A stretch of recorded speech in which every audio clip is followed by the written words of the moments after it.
Hey guys, what's up? It's Aaron, and in today's video we are going to go through all of our travel gear, so roll the intro.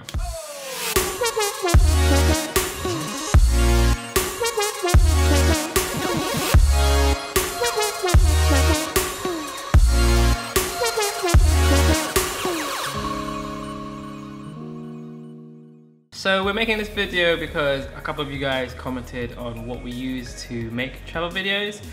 So this is just going to be a really quick rundown of some of the main stuff that we use to film.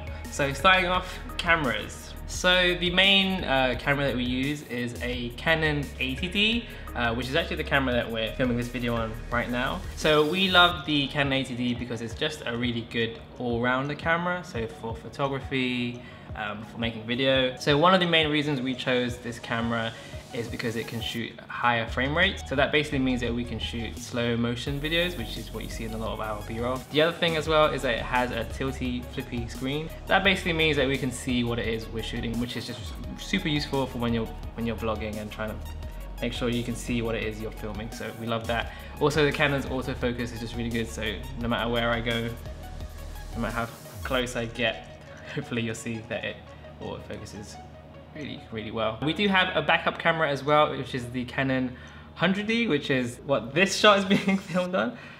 So right now we got it attached to the gimbal. It's just a really small light camera which I can just take with me anywhere I go.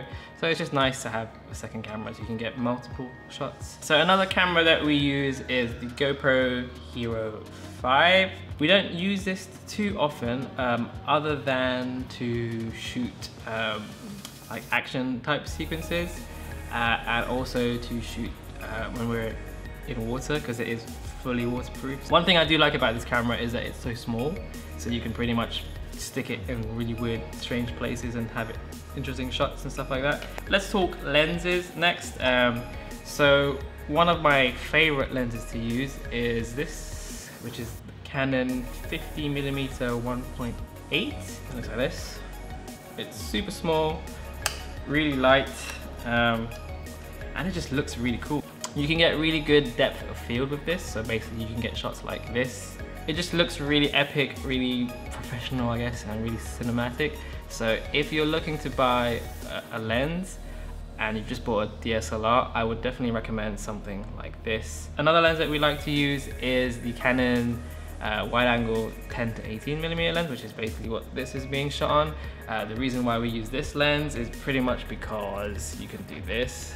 You can just get so much in shot and it just looks really epic. You can capture all the things in shot if you're trying to get like a mountain or some scenery, anything like that. Good lens. And the final lens that we use right now is the kit lens that comes with the 80D, but it's like the newer one. It's the 18 to 135mm lens.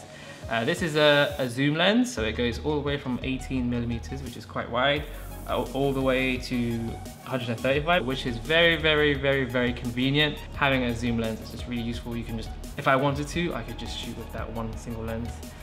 So yeah, a zoom lens is definitely something else I would recommend you have if you want to make travel videos. Okay, so next up, audio. Good audio makes such a huge difference in videos. Definitely invest in a good microphone. So our primary microphone is this Rudy Video Mic Pro, which just sounds awesome. I can just stick it on the top of my camera, turn it on, and it's like a really good shotgun mic, very convenient. We also have this lapel mic, which is the Boya something, I don't know. They both sound great. They both sound way better than what your in-camera microphone sounds like. There are a lot of YouTubers out there and travel vloggers who don't have good microphones, and one thing that turns me off straight away is if the video sounds bad. So definitely invest in a good microphone. It's gonna make the videos just sound all that much better. Okay, so the most expensive thing that we have on our list is a gimbal. So we have the Zhiyun Crane 2, which comes in this awesome little carry bag. So gimbals are basically what helps you to get those really smooth, cool shots. But if you're definitely looking to up your filmmaking game, which is what we're trying to do, it has made a huge difference. You can get really smooth looking shots like this. This is something that we shot a little while ago. It isn't the most practical thing to use, so when you're out and about, maybe you don't want to be carrying this big, massive, heavy thing, which it also draws a lot of attention, but we're happy to use it from time to time. So something else that we like to use, and I wish we'd got sooner, is a flash. This is the Yongnuo 564 speed light. It just makes your pictures look so much better. So I mean, here is an example that we shot just here inside the apartment. You can see how terrible the lighting is in here, but then just having this bounce off the wall just makes it look so much more professional, I suppose. This was super cheap. This was like $50, but for photography, lighting is everything. It's more important than the camera, I'd say. So get one of these. And another thing as well is a tripod. So right now we have this really cheapo tripod that I don't even know what, it's like a no-brand tripod. We are actually looking to get another tripod in the future, but if you want to take like long exposures, so shots like this, you kind of need something steady.